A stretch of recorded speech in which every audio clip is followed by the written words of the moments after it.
All right, everybody. It's just a couple minutes after 6.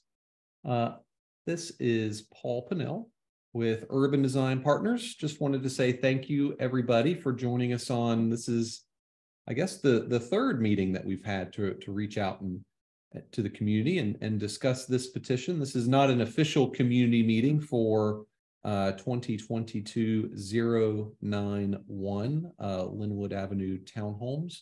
Our official community meeting was a few weeks back, but wanted to provide the opportunity to provide neighbors and interested parties an update on where this petition stood. So thank you for joining us tonight. We sent the notices out, I guess it was about a week and a half ago, 2 weeks ago, to adjacent neighbors, previously interested parties, everyone that attended the previous meetings, and also anyone that I've received an email from in the past few weeks, just to make sure that everyone was up to speed. So again, we'll go ahead and start going through some of these slides to go ahead and give that update. Some of the information that we're going to cover here tonight, we covered during the community meeting a few weeks back. But we'll go through it pretty quickly just so we can get to the stuff everyone's interested about, and that's primarily the updates. So if you want, we've got a chat option on here. If you have a question during the presentation, just go ahead and click on the chat button. It should be on the bottom of your screen. You can type in the question that you've got, and at the end of the presentation, we can address those before we go on mute, and then we can have a conversation on any questions or concerns you may have. So just for clarity, the site's located directly adjacent Lynnwood Drive.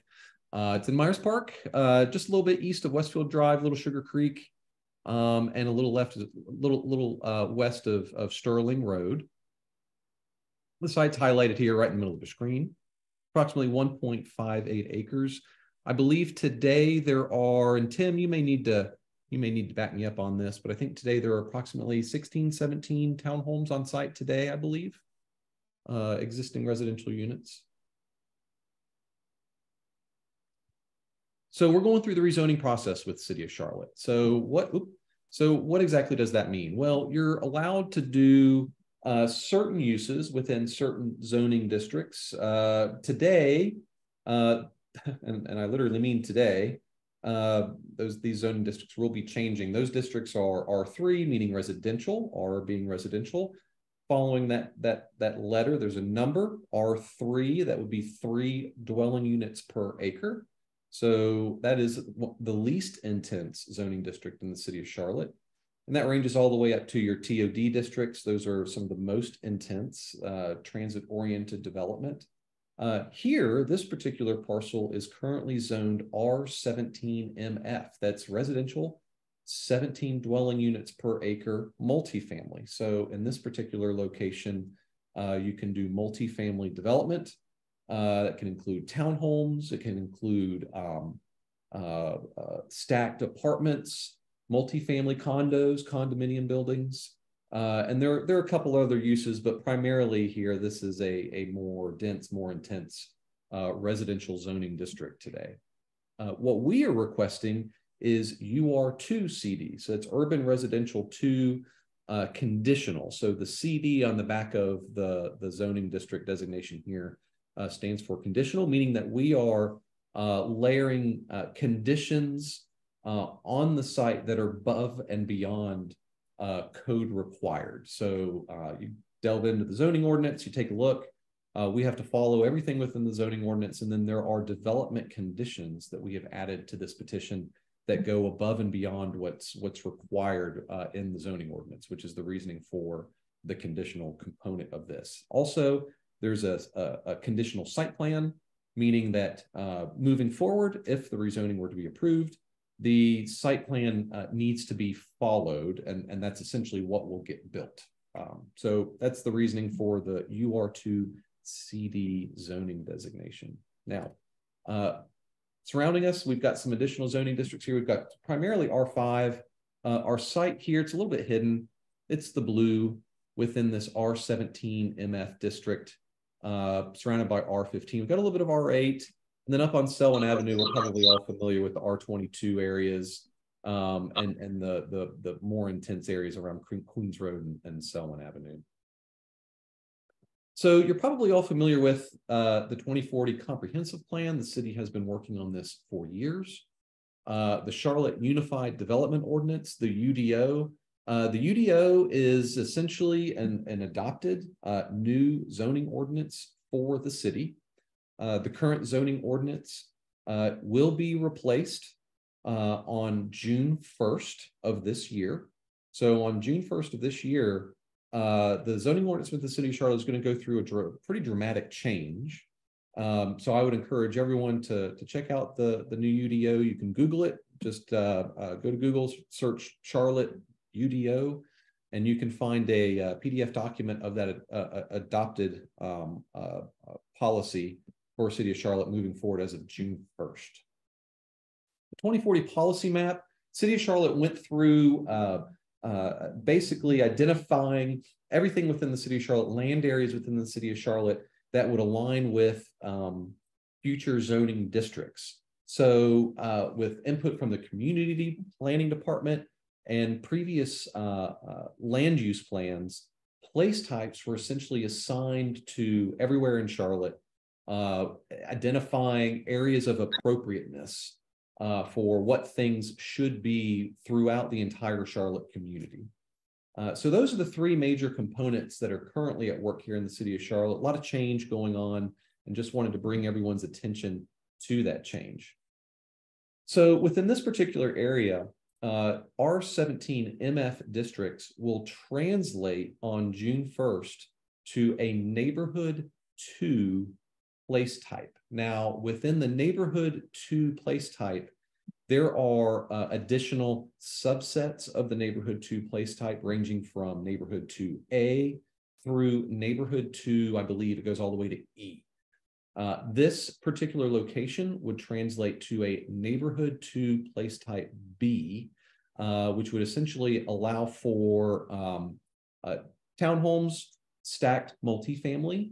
Neighborhood N2B zoning districts are intended for the development of multifamily dwellings, including multifamily attached and multifamily stacked units, townhomes, lower intensity residential dwellings. It can include single family detached, duplex, triplex, quads are all permitted, as well as multifamily development within the zoning district as well. So this is just a graphic representation of really what would be allowed within a neighborhood to be place type. We wanted to pull just a few graphic or a few illustrative representations of what could be found within a neighborhood 2 place type. Institutional uses, stacked multifamily, townhomes, just as I previously described. Design considerations as we have moved forward with this site plan includes existing site conditions. The current zoning ordinance, however, we have used a hefty dose of what we know is coming, because City of Charlotte Planning Department, as you go through the zoning process, utilizes the UDO and place types right now, and they are applying those to existing zoning districts. So that's still a component of what we've thought about here. Community input, that's why we are here today. 2040 plan, policy mapping, existing environmental features, residential density. Again, today it's R17 MF, meaning that it could be up to 17 units per acre.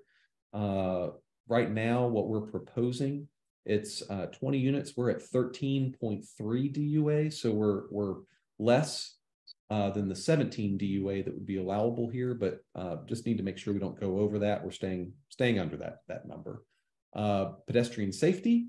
We all know that the Myers Park community, especially with Greenway, just right down the street here, is a very walkable community. We're wanting to make sure that we improve that condition. Traffic patterns, vehicular traffic patterns. We'll talk a little bit about parking here in a bit, and also green space and natural areas. I know that's been a concern with neighbors. We'll touch on that as well. So this is the most recent updated rezoning site plan that we have submitted to the City of Charlotte. We will get into some of the details and questions and community concerns here and on a later slide. but wanted to go ahead and jump on in and just mention some of the major changes that have occurred in the recent weeks. A couple of the most notable items include, we originally, during our past community meeting, had 21 residential units. This plan now has 20. So we have dropped a residential unit. The reasoning for that is, since the previous community meeting, we have sent a surveyor out on site to locate every single existing tree that is out there. We have made an effort. It's kind of hard to see. I'll jump to the next slide here in just a moment and it'll show it clearer. But you can see that those trees that are to remain are located on our site plan. So on the next slide, you'll see them a little bit more clearly. But going through that process, we wanted to make sure that we could maintain as many trees on site as we possibly could. There are a lot of nice trees. Walked to the site yesterday, one of which is a really nice oak tree just right in the middle of the site. We will be keeping that. It was easier to keep more trees by dropping a unit, and we were able to reorient the townhomes on site as well to maintain some of the trees in the patio areas. And also, you may recall the previous plan had a lot of townhomes lining along this property line. We rotated the townhomes along the back to minimize the number of residential units overlooking this parcel on the back. We've included an evergreen screen along this property line, and also just really tried to spread things out a little bit, just so it wasn't so dense. We've also been working with CDOT, Charlotte Department of Transportation, most specifically on the existing parking along Lynnwood. As we all know, there are 19 head-in, 90-degree parking spaces there today. CDOT does not allow 90-degree head-in parking spaces with really on a public street on any development these days. What they do provide for is parallel parking. Knowing that, there is a special case for utilizing reverse angle parking, which is what we had in our original submittal to the city of Charlotte. One of the comments that we got back from CDOT was, take those out. We don't want them. Replace with parallel parking. We have been working with CDOT.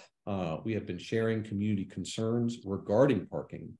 And CDOT has come around and they have dropped their current comment to remove the reverse angle and to replace with parallel parking. The significance of that is if we were to do parallel parking here, it would be approximately 4 or 5 parking spaces along Lynnwood.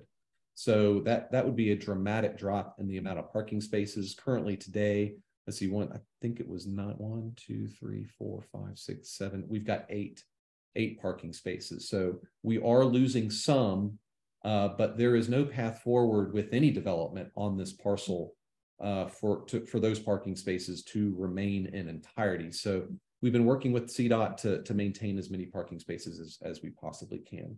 While we're on the subject of parking, all of the residential units here will have a 2-car garage. So there will be a total of 40 parking spaces. And I know that a lot of people do say that, well, garages are only used for storage. Yes, that is true. Some homeowners do only utilize their garages for parking. However, I think in this particular instance, given the target marketing for these particular units, I think that there are going to be mostly homeowners here that will be utilizing their garage. It's probably not going to be families. I think, Tim with Copper Builders can probably talk a little bit more about their target folks that they're going to be selling here. Tim, would you like to maybe share some of your thoughts on that at the moment? Yeah, I mean, without getting overly specific, I think, the anticipated market that we'll be marketing and selling to is going to be an early downsizer homeowner. So, less of not that it's restricted to that, but I think that's the most likely demographic or the most likely buyer that is going to be interested in this product. Thank you, Tim. So with that, let me go ahead and jump on over to this plan here. It's going to it's going to make things a little clearer. So the trees that you see, the only ones that were not actually on site, we've got a proposed evergreen screen along this property line here. All the other trees that you see on site are existing today. So that is a result of the tree survey that we captured a few weeks back. So just wanted to make note that what you see here are existing trees that will remain. The trees that will be removed include some sweet gums that are on site. There are some existing pine trees on site that would come down. And also within the central core area of the existing development, there are quite a lot of crepe myrtles that would come out as well. But the larger oaks that are out there will remain, and also the crepe myrtles along Lynnwood, which are actually quite nice. Those would remain as well.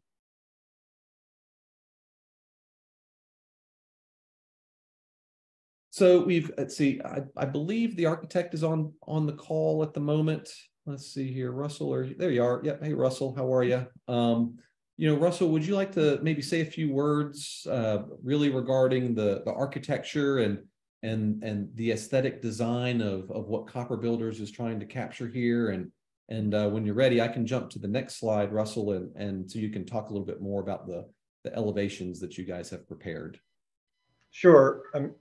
This first image here is just some images that we've worked with Tim and Wade to kind of establish the architecture that we're interested in doing for this site. As you can see, there's just, general interest in kind of creating pedestrian scaled elements with the balconies and the roof overhangs, large windows, and, the natural materials and colors. And then the next slide, you can go to that. This is the conceptual elevation along Lynnwood, the building that fronts Lynnwood. So again, you can see how we're breaking down the scale of the units with the entry pieces, as well as the balconies on the second floor with bay elements and parapets. So just trying to provide a variety of materials and colors, and just to create an inviting, All right, appreciate it, Russell. Thank you.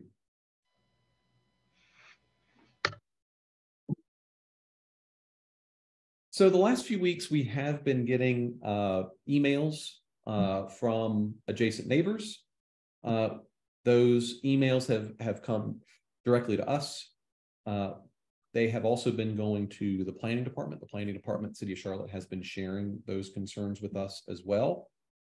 Wanted to provide really kind of a quick outline, a quick synopsis of the high-level items that we are hearing from the community. Just to let everyone know, we are hearing you.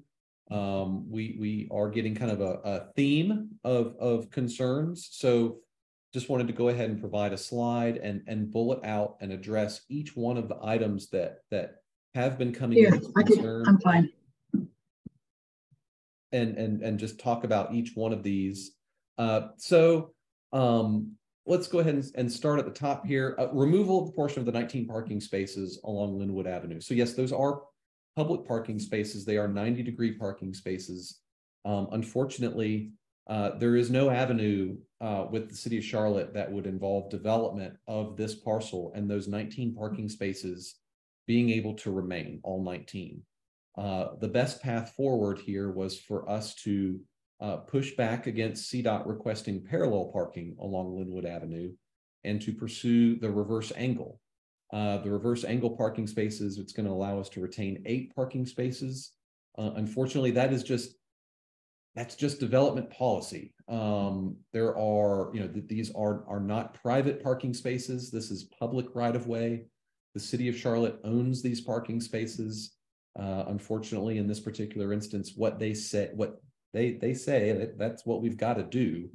And we have been working with them to arrive at a very unique solution involving the reverse angle parking spaces. So I think that's probably the best win that we're going to get here.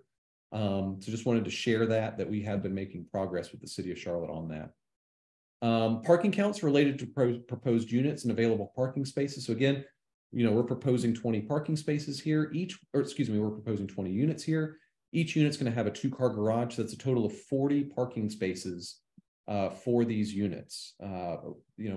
Within a UR2 district, 1 parking space per unit is the minimum required.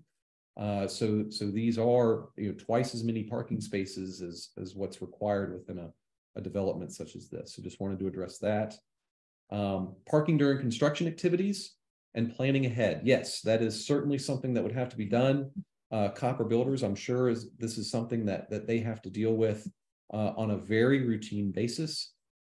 As these townhome buildings go vertical, there is probably going to be a portion of property and a construction entrance on site where construction vehicles are going to have to park within this area. There is no guarantee that every single worker is going to be parking on site. I mean, these are public roads. There's going to be some on-street parking available to the general public.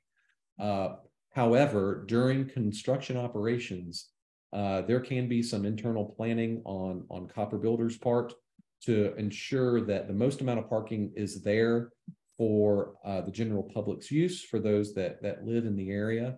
Also, as folks go off to work, the parking there is not going to be as intensely used during the day.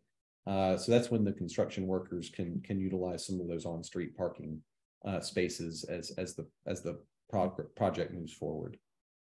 One of the biggest items that we've been hearing is the existing stormwater runoff condition on site. I walked this site yesterday. The primary concern that we're hearing is in regards to an alley that is in the rear of this existing development.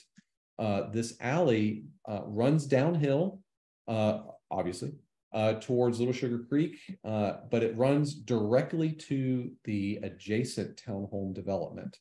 There is an existing stormwater drain that, if anyone is intimately familiar with this area, there's an existing stormwater drain that is completely full of silt and mud. So the existing stormwater infrastructure for this parcel, to put it lightly, is not functioning like it should. So with redevelopment of this parcel, all stormwater will be captured on site within storm drains prior to it exiting the site, and will be piped to existing stormwater infrastructure located in Lynnwood Drive. So the existing stormwater runoff issues that are causing damage to homes, flooding sidewalks, and generally causing a real problem for downstream neighbors will be resolved. Simply because a component of Charlotte land development policy is you're not allowed to let stormwater run off from your site to adjacent parcels. It has to be captured within stormwater infrastructure on your parcel within your development, and it has to be dealt with and piped off-site in an appropriate manner. Fire access has been a concern. The alley that we're serving through the development follows City of Charlotte two-way alley operation guidelines. It is wide enough and is adequate to accommodate a fire apparatus and to provide a minimum of 20 feet of fire emergency access easement width. So fire access should be accounted for, or has been accounted for, through the site to provide fire safety for the residents. Vehicular access to the existing shared driveway between this proposed development and the existing residential development to the east. I think there may have been some miscommunication somewhere regarding access to that shared driveway. It aligns with Jamestown Drive. There is no vehicular connections from the proposed development to that shared driveway. Today there is, and it is utilized by both communities today. But with the redevelopment of this site, that shared driveway would no longer be shared. So there are no plans to maintain that connection. The rear alley today and all of the hardscape and rear parking areas that are there today would be removed with this development. Building height, we are maintaining within this development to follow building height standards within a residential district. So the building height here would be a maximum of up to 45 feet. Most of that, when it gets kind of high, is going to be roof. Tim, can you give me an idea as to, maybe what is the actual height of a three-floor townhome, the residential height? Like, what type of height are we talking about here? The actual living space fits typically within about 32 feet at the most. Okay, so above that 32 feet, and Russell, you can probably talk a little bit about this too if you really want to, if I don't cover it, but above that living space height dimension is going to be roof. It's going to be roof line. So we're just following the City of Charlotte ordinance on residential roof heights and residential heights. Russell, do you have anything to add to that?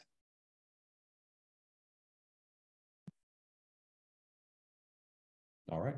I don't think Russell has anything to add to that. Great. Right. So we've got one more item here, and also the trees. It's been a concern. The trees on site. We did not have a tree survey for our first submittal to the City of Charlotte. Rezoning submittals can become quite quick and frantic, and we had to play catch up. Tree surveys take time, and given the dynamic of rezonings in the City of Charlotte and how far out they get and their timelines, the petitioners wanted to get something in and then make appropriate adjustments moving forward. So again, we have acquired a tree survey, and we are protecting as many trees on site as possible, and the redesign I think reflects that. All right. So moving forward, our initial community interaction meeting was back in August. It was August 23rd. That was with some adjacent neighbors. Our official community meeting was, just as a reminder, was on November 29th. Today, we're having a follow-up community meeting, February 8th. We're anticipating going to public hearing on February 20th. Public hearing would be a presentation to City Council. That is a public meeting. It would be in person. So we will be presenting this petition to City Council on February 20th. From there, to go to Zoning Committee. Zoning Committee is a board of appointed members of the City of Charlotte that basically review zoning petitions and provide a vote of recommendation back to City Council. That would occur on March 7th. And then March 20th, we're anticipating a City Council decision, a vote on this petition. So those are that's the presentation. That's the update from everything that's occurred since our community meeting on November 29th. I'm going to jump back here to a site plan and go ahead and start taking a look at some of the chat questions we've got. Just hang with me. I'm gonna read through these as we go. I've got quite a few. We've got 18 here. All right.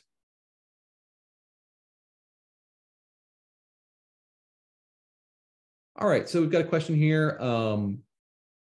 Let's see, I think this question may be directed, it's directed from Daryl. Looks like it's going over to Holly. Holly, how will the proposed large dollar priced units, how will they impact the city tax value for existing units? Let's see here. That's a good question, Daryl.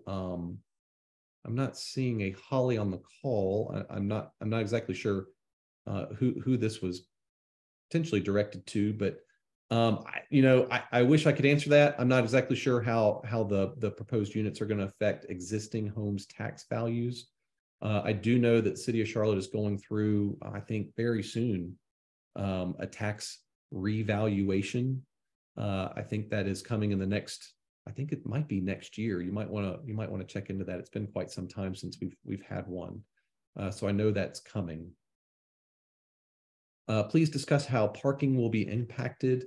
Talked about that kind of in depth. I think that might have been a question that popped up prior, just really regarding the 90-degree parking spaces on Lynnwood, and then also how we have communicated and coordinated with CDOT to really capture as many parking spaces as we possibly can on site with those reverse angle parking spaces. Can I share the storm drain? Yes, I sure can. I can't do it now, Daryl. I can send you a picture of the parking space or of the drain. Excuse me, I'm a little stuffy all of a sudden. From my walk yesterday, I will send that to you in a separate email, Daryl. I'm making a note here to take care of that. And then let's see, your next question here was, will parking be allowed in the two-way private alley? No, it will not. You cannot park on the two-way private alley. That just because it will block the fire easement. We do, however, have one parking space for the mail kiosk, which would allow neighbors as they come home to park and grab their mail before they make it back to their unit. Paul, please describe the green screen for the houses that are on Ridgewood. Why has that not been considered?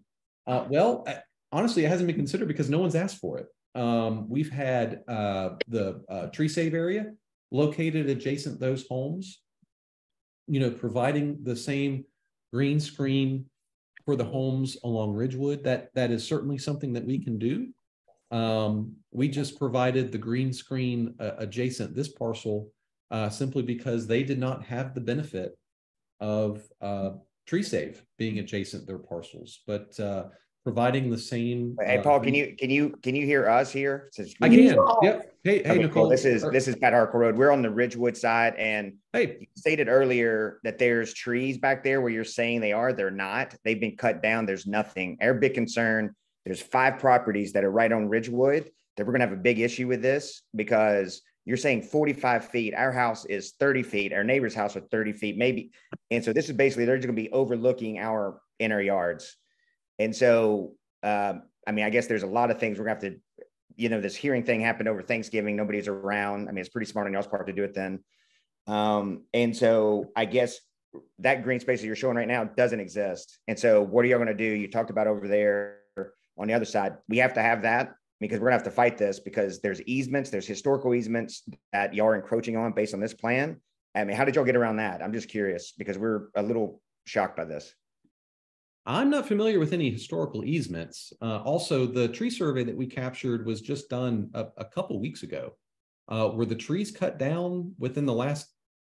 There's no, I mean, that tree, that's what you're showing right there. There's not that many trees there. I mean, there's tiny trees. You're talking about the crepe myrtles that are like 10 feet high. I mean, so this is a little bit misleading here. So you need to, when you present to the city, you need to make it more accurate. Well, we're actually going to be sharing the tree survey that we got with planning, and we'll also be incorporating that into our presentation to City Council as well. I can take some additional pictures of the site and take some additional pictures of the trees that are there today. Happy to share those with Council. We're not sure. I'll be glad to take them too and share them with them as well.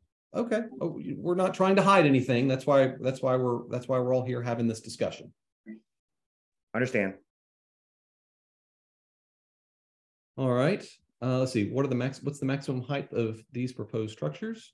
Again, 32 feet would be the height of the actual living space, and then up to peak of the roof, 45 feet. Paul, please do not assume that garages will be used. Daryl, yes, I'm not assuming that they all are going to be used. That is not what I'm saying at all.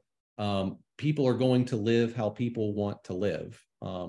Yes, some people here will use both cars in their garage. Some people here will use their garage for storage.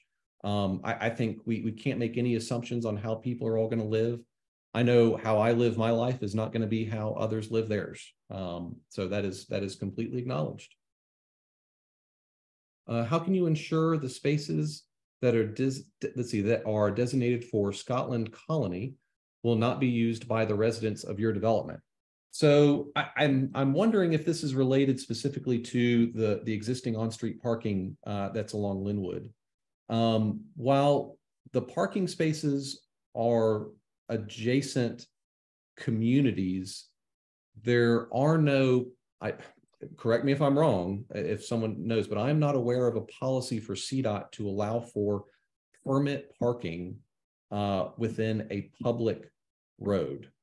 Can anyone provide maybe some feedback?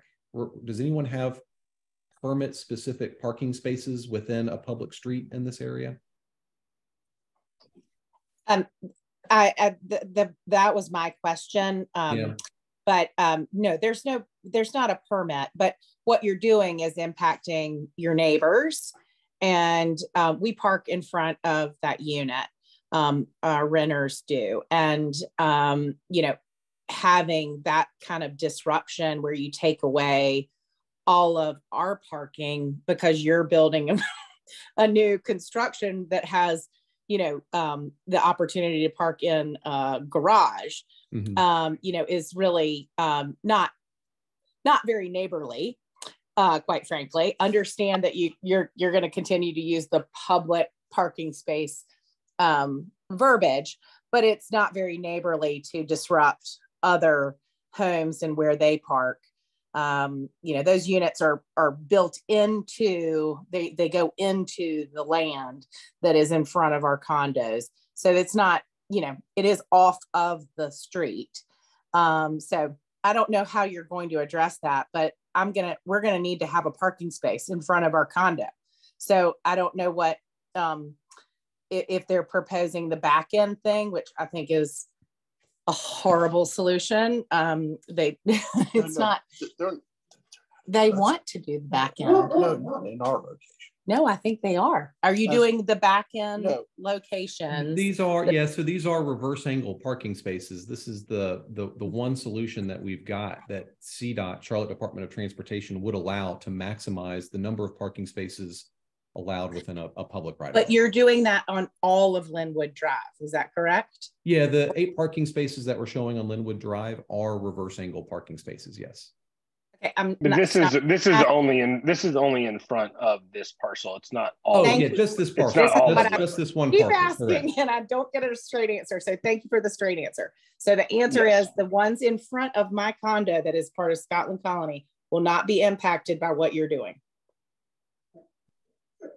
No, the only parking spaces that are going to be modified are the existing parking spaces directly adjacent this rezoning petition. Okay, that's all I needed to know. Thank you. Okay. Yep. Mm-hmm. Let's see here. I don't want to miss anything. Let's see. Please discuss how the development will prevent water runoff downstream of the development. Yep. Daryl, again, you know, redevelopment here, City of Charlotte Engineering doesn't allow stormwater to run off from a proposed development to adjacent parcels. All of the stormwater here would need to be captured on site and then discharged into existing jurisdictional stormwater infrastructure within Lynnwood Drive. Paul, will these homes be for sale and not be allowed to be rented? What is the proposed average per square foot to be sold? These are for sale. Tim, do you want to go into a little bit more detail regarding square footage? Right now, I mean, we're early in the process, but I would anticipate square footages ranging from 2,600 to 3,000 square feet. And per square foot to be sold is to be determined. It's too early in the process to know that at this point. Okay. Paul, the green trees you outlined that exist on the backside of our property on Ridgewood does not exist at all. As have been cut down by the current maintenance crew of Scotland Colony. Therefore, that is an inaccurate look of the current structure. So again, we got a tree survey that was done by a surveyor a couple weeks ago. This is the data that they captured. They went out there and located the trees that are within the parcel boundary. I'm just running off of the data that we have been provided. I will go back on site, take some pictures, and confirm as best we can, and we'll go from there. The volume's on. The vast majority of the party did not the Republicans, Independent McCarthy today. Just remember. Let's see, I think we might have cleared this one up too. Let's see. Oh, 3 stories. What is the height difference from Scotland colony units? Appear to be 3 times higher. Will this be too large for the area? The height of the units, we're following the residential height guidelines within the zoning ordinance. So they are 3-story units. 3-story townhomes have become pretty commonplace these days. We will work with adjacent neighbors to include that same evergreen screening that we're proposing here along the back property line as well. We're happy to incorporate that.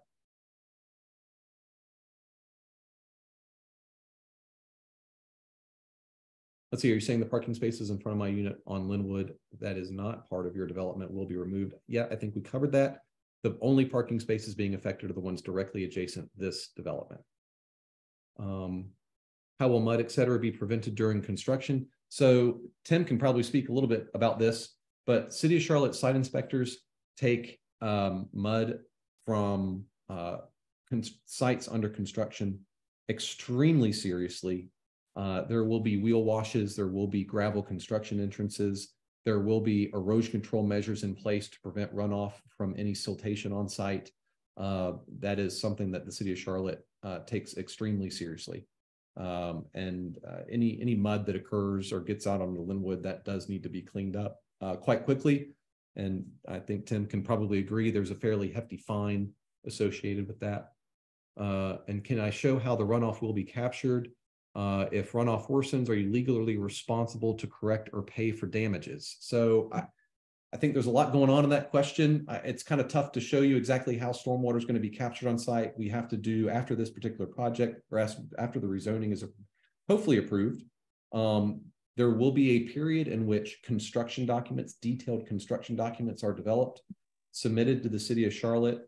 They will be reviewed by city engineering, urban forestry, and a number of other different departments. Those will eventually be approved, and then construction can begin. So those documents would show in detail how stormwater would be captured on site and discharged into Lynnwood Drive. Let's see, can you share can we get no construction parking signage or some other prevention from construction workers just parking in front of the Scotland Colony units? I think that's a good question. I think we can certainly talk to CDOT about that. I know that temporary no parking is something that CDOT will entertain at times. That's certainly something that we can talk to CDOT about as we go through this process.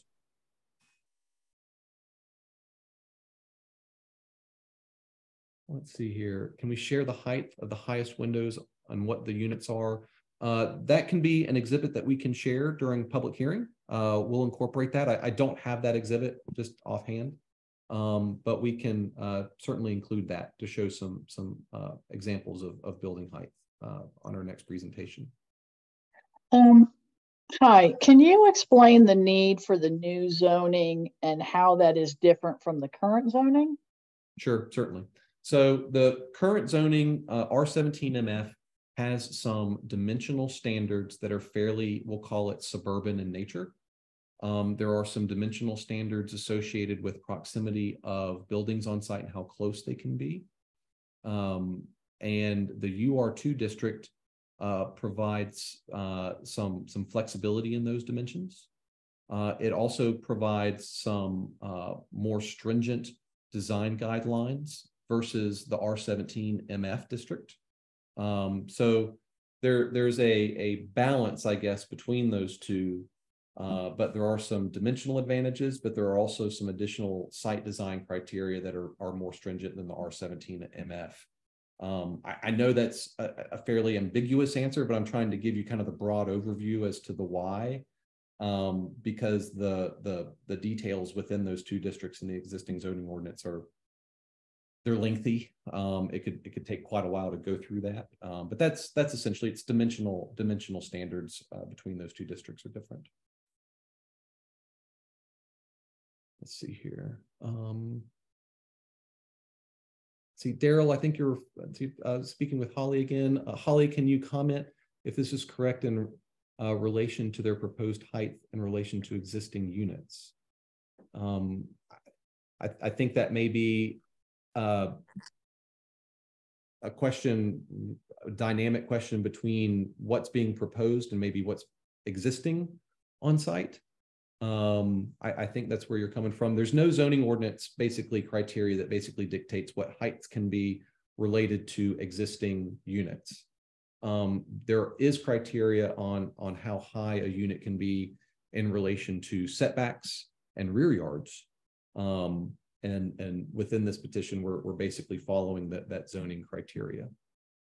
Paul, the current plans seem to violate historical setbacks and easements that have been grandfathered in, and thus not sure how this plan can go forward as is with these encroachments. I'm wondering if you may be referring to deed restrictions. That may be the component here that you're referring to. While there are a lot of deed restrictions for setbacks of single family homes within the R5 districts, the R5 zone districts within Myers Park, I think within this R17 district, those deed restrictions may be a little bit different. Tim, if you want, maybe take a harder look with your title search that you've done, and just you may need to confirm those deed restrictions don't necessarily apply here. So are the setbacks different? What are they? The setbacks here are going to be 16 feet measured from future back of curb. And what are they currently? Within an R17 district, they are measured 27 feet back of right of way.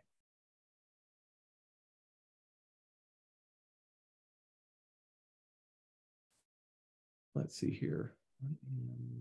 What can you, I'm not a real estate guy, so what does that mean when you say 16 feet back? So if I'm looking at this plan, where is the front of where you measure the 16 feet?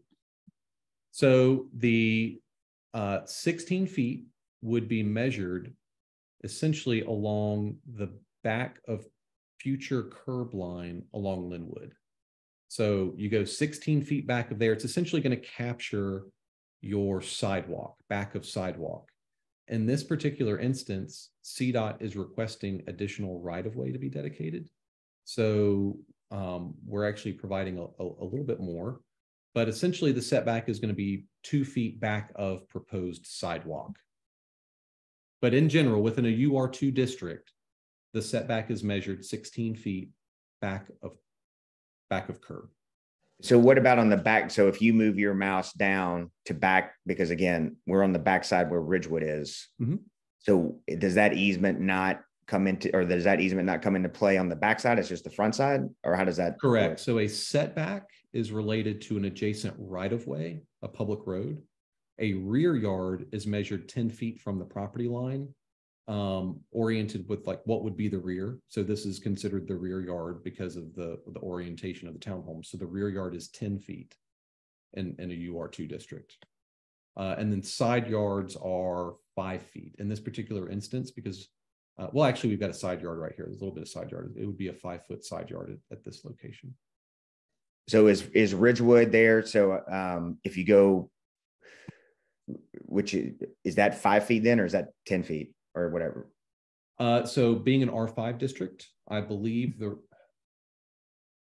great question. You're quizzing me on the zoning ordinance. I'm trying to remember what the rear yard. I'm just looking at that just because you look at it looks like the backside where Ridgewood is. Those are those lighter shades, or those garages, or what? Oh, these? Oh no, these are rear patios. These are rear patios. The unit itself is orange. Okay. And then this kind of light green shaded area is an outdoor patio. And would those ever be elevated, or would those be on the ground? Those would be ground level. Yeah, they're ground level. So the front of the house obviously is towards the private alley, the back of the house. So do you know, after your second story or whatever it's going to be up to 30 feet, you said after 30 feet, will there be windows above 45 that would look out on Ridgewood? Because our 5 properties are the ones that are most affected with this, at least specifically this issue. I think I can comfortably say no, there would not be windows that high. Tim, do y'all have a product with windows that are 40 feet in the air? Not on a 3-story product. So no, there would not be above the 3rd level of the unit. There would not be windows. Yeah. Is there one last thing, and I'll be quiet here, is on that same, again, my focus is on the Ridgewood side. Is there a wall or anything that's going to be putting in there? Because that's, again, we can talk about the tree cover and I'll go back there and look, and maybe it's because all the leaves are down. I don't know. But is there some kind of wall barrier that's going to be put up back there, do you think, or what are your thoughts there? So we don't have anything incorporated into the rezoning petition yet. There's no wall, no fence. We were just utilizing the tree save, but that's certainly a discussion that we can have with the adjacent neighbors. Yeah, and I mean, just speaking on behalf of Copper, I do think it behooves, both our future buyers and, you all and the residents behind to provide some screening and or privacy, at the price points and everything that's going to be involved here. So we are more, in talking with Paul this morning, I mean, I'm more than interested in figuring out a good solution for both our project and adjoining neighbors to make sure that privacy is accomplished. Perfect. Great. Thank you. Yeah, this is Campbell. Hey guys, I appreciate everything, Paul and Tim and the crew. Yeah, I would love to follow on our end too, on the Sterling front. That one, I think the big thing I'd love to hear more about is what you think you can fit from a screening perspective in that space that's only 5 feet, where the one unit is sideways up against us. I hadn't realized that was quite so tight, and I was kind of worried you might not be able to fit much in there. Campbell, from a dimensional standpoint, the side yard would be 5, but it's still 10 feet. We're keeping that building 10 feet off the property line. Oh, okay. So it could be 5, but you are keeping it 10. Right. It's still we're maintaining that rear yard condition through that property line. Yeah. Great. Thanks for the clarification. And yeah, I appreciate everything as well. All right, I think we got a few more questions here. Let's see. I'm sorry if I missed it, but I know per the last meeting there was talk about providing a rendering of back elevations of these homes. Do you have that image? No, we don't have that image prepared. I think we were looking at actually having that image prepared for the public hearing in a few weeks. But we will make note of that and make sure that we've got some additional images prepared for the public hearing. So all guests will park on the street. Yes, I mean, as is with any residential neighborhood or any residential development, if there's a guest or a party going on, then the public roads will be utilized for parking, and that's a temporary condition, and it's a benefit for everyone. Piers green space is to benefit existing houses, but not to separate from existing Scotland colony. Why not? I think we've been talking a little bit about this. We'll be working with adjacent properties and adjacent neighbors on bolstering those green screens. 21 new structures. How many are being torn down? I believe there are 16 or 17 units out there today. Tim, can you confirm what numbers? Yeah, I'd have to go back and look. I believe it's 18 units, 18? But I would need to confirm that. Yeah. Okay, so it's 18 would be removed, and 20, Daryl, are hold on. Is it 20? I'm sorry, 21. 21 is what's proposed there today. Yeah. While you are proud of your proposal and the financial gain of your investors, once the development is built and sold, you go to the bank with your bags of cash. However, we will suffer from the day this development is approved and until we move or die. Daryl, I mean, development is a for-profit industry. I mean, this is what development does. It provides money for families. This is our profession, and it's what we do. And we provide housing for a need in the city of Charlotte. I don't see any collection details on the site plans. How will this be done? So stormwater collection is not shown on stormwater. Or excuse me, rezoning plans do not show details of stormwater. However, within the development conditions, under environmental, you will see a note that actually specifically states that the city of Charlotte would adhere to the post-construction ordinance, which the post-construction ordinance is a lengthy ordinance that includes all stormwater guidelines. I think that may, we didn't ask a question, but that could have been with trash collection or recycling. So I assume that the city will not go in the private alley to pick those up. They'd have to. So will all those units just put them out on Lynnwood? So that's a good question. Thank you for the clarification. We do actually have, City of Charlotte requires us to show trash dumpsters on site. That's actually shown right here. Trash dumpsters have to be shown on every rezoning site plan that the city does, whether they are built or not. Tim, can you confirm if each one of these units is actually going to have rollout containers? This will be private collection, and it will be rollouts inside the community. This won't be, we won't utilize the requirement that Paul speaks of as far as having a larger trash container area. Instead, we'll have private trash collection at each unit. Let's see here. I've got another one here. Daryl, since this meeting is being recorded, if you are not online, I hope that you validate what Lynnwood Towns will prevent and collect water runoff to prevent it from impacting Scotland Colony. Yes, you are correct, Daryl. This meeting is being recorded. It will be posted and shared on our website, just like the community meeting was back in November. Our website being urbandesignpartners.com. You can go to the rezoning tab, and anyone that was unable to attend this meeting that would have liked to have seen it can jump on and watch it and listen to what was discussed today.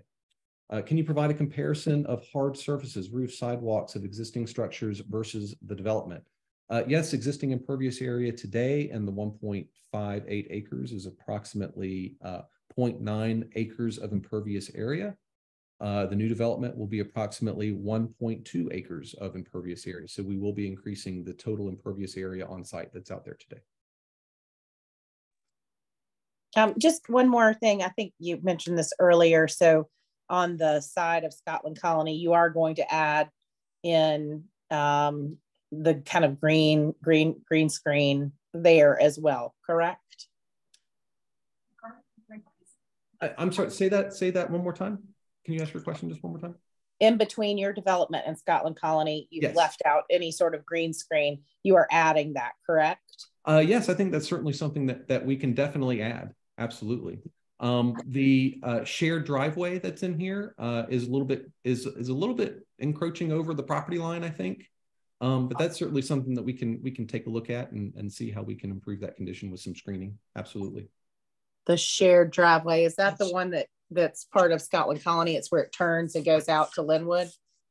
Yes, it's aligned. So it's there today, and it aligns with Jamestown Drive.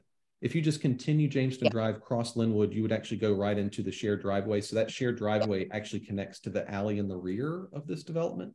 So that's the driveway I'm referring to. So I'm confused because I thought that one went in front of maybe those two units are going. Is it the two units that are part of Scotland Colony, but are? Let's see here. Let me because that driveway goes in front of two units that are part of Scotland Colony, but are different than they're a different build.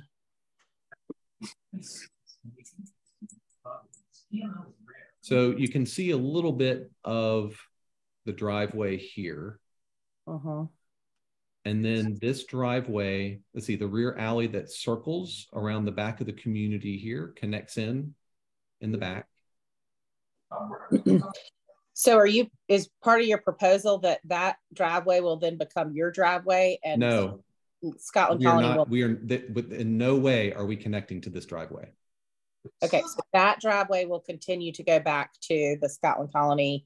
That is correct. That driveway will remain, and we are not connecting to it. Okay. Got it. All right. Let me jump back to the rendering. All right. Your development is not doing anything to improve the remaining Scotland Colony units, so why should we support this? Daryl, I actually got an email from you about stormwater conditions and the Scotland Colony community that is flooding during storms. I believe there's some rotting of wood from units. and flooding and sidewalk conditions within that parcel. I think that's a great benefit for the Scotland Colony community for that to be resolved and to prevent any further stormwater runoff to that parcel. So I think there actually is a pretty good benefit for the community there. Townhomes, current homes are old. I would guess there would be asbestos, lead paint, etc. How will that dust be contained during demo? So yeah, I mean, that's something that Tim and his team during building is certainly going to have to be mindful of. I know that Tim's probably encountered this, probably going to have to encapsulate some units during demolition. Tim, I'm sure that's something that you guys routinely deal with. Yeah, it's a process that you have to follow pretty specifically, depending on what the conditions are and what the demo conditions look like.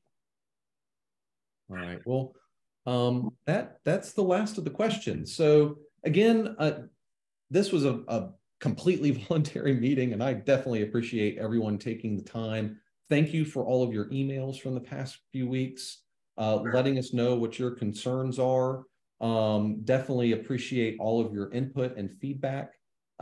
As is with all rezoning petitions, this is a collaborative process, and we definitely appreciate everyone taking the time to engage and talk and communicate. There are other community members that we have been emailing with and we've been working with, so just please continue to do so. Again, my email address is paul@urbandesignpartners.com. I'm happy to have a conversation with anybody and provide feedback on where we stand, provide updates on where this petition stands. But again, the feedback that we received tonight is extremely beneficial and helpful, and we will be sure to incorporate a lot of this additional feedback into the next submittal. That submittal won't occur before the public hearing. So just because we've got a public hearing coming up in a couple of weeks, please know that because the site plan won't change going into that public hearing, we're not doing the screening and the fencing that we talked about tonight. The next opportunity that we're going to have to submit an updated site plan will be after the public hearing, but before zoning committee. So let's see, that would be prior to March 7th. There would be an updated site plan that goes in, and that site plan is the site plan that would reflect a lot of the screening discussions that we've had today. But again, thank you so much, everybody. Really appreciate it. Again, this meeting is being recorded and we will be posting it on our website. Give us a few days to get it up. But if there are any community members that want to listen in on the discussion and on the details of what we talked about today, they will be free to do so. And we'll also have a PDF of this presentation that we made tonight up as well. So with that, it's a little bit after 7. I think it's dinner time for everybody. So again, thank you everybody for your time tonight. Greatly appreciate it, and look forward to continuing to work with everybody on this one. Have a wonderful evening, everybody.